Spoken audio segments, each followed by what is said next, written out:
পুরো বালিতে 3টে কেন্দ্রতে ওরা কমপ্লেক্সের মধ্যে বুথ করেছে, কিন্তু বালিতে আমি আপনাকে বলছি যেখানে 400 ভোটারের প্লাস হচ্ছে সেইখানে বুথ করার কথা। খুব দুর্ভাগ্যের বিষয় 300।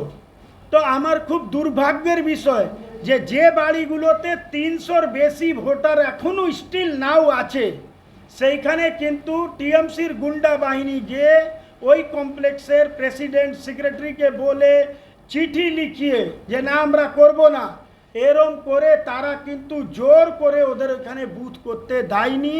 এইটা নিয়েও আমরা নির্বাচন কমিশনকে বারবার বলেছি, সর্বদলীয় বৈঠকে বলেছি, কিন্তু এই এখন তো মানে কিছুদিন হয়েছে যে ডিজি বদল বা সিপি বদল, তার আগে তো তারাই কাজগুলো করে গেছে।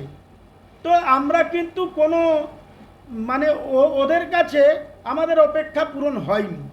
ঠিক আছে।